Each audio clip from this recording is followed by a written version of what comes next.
இன்றைக்கி நம்ம நஃபீனாஸ் கிச்சனில் சூப்பரான சுவையான மட்டன் பிரியாணி ரொம்ப ஈஸியாக யார் வேணாலும் செய்யக்கூடிய அளவுக்கு ரொம்ப ஈஸியான மெத்தடில் செஞ்சு காமிச்சிருக்கேன். இந்த வீடியோவை நீங்கள் ஸ்கிப் பண்ணாமல் பாருங்கள். அதுக்கு தேவையான 1/2 கிலோ மட்டன் வாஷ் பண்ணி எடுத்துக்கோங்க. அப்புறம் அதுக்கு தேவையான அளவு உப்பு சேர்த்துக்கோங்க. இப்போ 2 ஸ்பூன் மிளகாத்தூள், 2 ஸ்பூன் பிரியாணி மசாலா சேர்த்துருக்கேன்.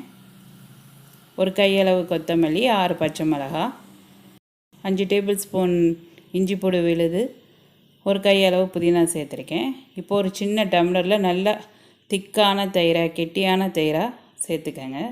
சேர்த்துட்டு நல்லா மிக்ஸ் பண்ணி விட்டுட்டு ஒரு 1/2 அன் ஹவர் ஊற வச்சுடுங்க. இப்போ 5 டேபிள் ஸ்பூன் எண்ணெய், 5 டேபிள் ஸ்பூன் நெய் சேர்த்துக்கங்க. இப்போ எண்ணெய் இப்போ சூடாகிடுச்சு. இதில் 4 பிரியாணி இலை, 4 பட்டை, 2 அன்னாசி பூ, கொஞ்சோண்டு கடல் பாசி, 4 கிராம்பு, 4 ஏலக்காய் எல்லாம் சேர்த்துக்கோங்க. சேர்த்துட்டு நீலவாகில் நறுக்கி வச்சுருக்க 4 பெரிய வெங்காயத்தை இதோடு சேர்த்துக்கோங்க. இப்போ நல்லா வெங்காயம் வதங்கிடுச்சு. இப்போ நம்ம நறுக்கி வச்சுருக்க 4 பெரிய தக்காளியையும் சேர்த்துக்க போகிறோம். அதையும் நல்லா சேர்த்து வதக்கி விட்டுருங்க. இப்போ உப்பு சேர்த்துக்கிறோம். இப்போ வெங்காயம், தக்காளி, அரிசிக்கு தேவையான உப்பு மட்டும் சேர்த்துக்கோங்க. மட்டனுக்கு ஏற்கனவே நம்ம உப்பு சேர்த்து வச்சாச்சு, மிக்ஸ் பண்ணி வச்சாச்சு, அதனால் அதுக்கு உப்பு தேவையில்லை. இந்த இதுக்கு தேவையான உப்பை மட்டும் சேர்த்து நல்லா மிக்ஸ் பண்ணி விட்டுடுங்க. இப்போ மிக்ஸ் பண்ணி வச்சுருந்த அந்த மட்டனை இப்போ இதில் சேர்த்துக்க போகிறோம். நல்லா சேர்த்துட்டு இதையும் நல்லா மிக்ஸ் பண்ணி விட்டு எண்ணெய் பிரிஞ்சு வர வரைக்கும் கொஞ்சம் ஒரு 2 to 4 மினிட்ஸ் லோ ஃப்ளேம்லேயே இருக்கட்டும். கூட்டிட்டு 2 விசிலுக்கு வச்சுருவோம். ரொம்ப விசிலுக்கு வச்சா கறி ரொம்ப கரைஞ்சிடும், ஏன்னா நம்ம திரும்ப அரிசி சேர்க்க போகிறதுனால. இப்போ இந்த டம்ளர் அளவில் 2 டம்ளர் அரிசி இந்தியா கேட்டு நான் எடுத்திருக்கேன்.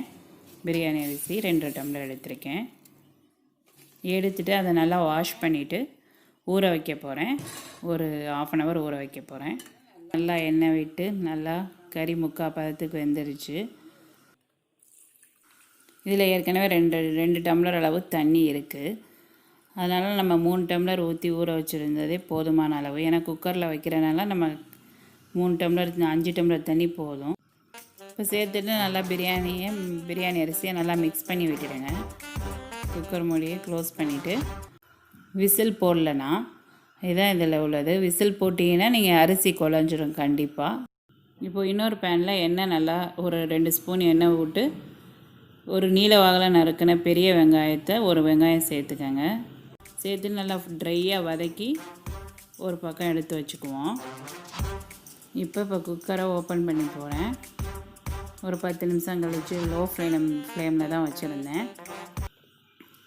இப்போ பிரியாணி நல்லா பாருங்கள் உடையாமல் நல்லா நீளமாக வந்திருக்கு. இதுக்கு தான் விசில் போட்டோம்னா குழஞ்சிடும் பிரியாணி. அதனால் விசில் போடாமல் இந்த மாதிரி நல்லா டைட்டாக க்ளோஸ் பண்ணி ஒரு 10 மினிட்ஸ் வச்சாலே போதும். பிரியாணி நல்லா உதிரியாக நல்லா நீளமாக வரும். இப்போ நான் ஃபுட் கலர் சேர்த்துக்கிறேன். எல்லோ கலரும் ரெட் கலரும். இது ஆப்ஷனல் தான், உங்களுக்கு வேணுன்னா சேர்த்துக்கலாம், இல்லைன்னா ஸ்கிப் பண்ணிவிடுங்க. இப்போ ஒரு கையளவு கொத்தமல்லி புதினா சேர்த்துக்கோங்க கொஞ்சோன்னு மேலே. இப்போ நம்ம ஃப்ரை பண்ணி வச்சுருந்த ஆனியனை அதையும் சேர்த்துக்கோங்க. சேர்த்து நல்லா மிக்ஸ் பண்ணி விட்டுடுங்க. இப்போ சூப்பரான பிரியாணி ரெடி. ரொம்ப ஈஸியான மெத்தடில் ரொம்ப சீக்கிரமே செஞ்சிடலாம் இந்த பிரியாணி.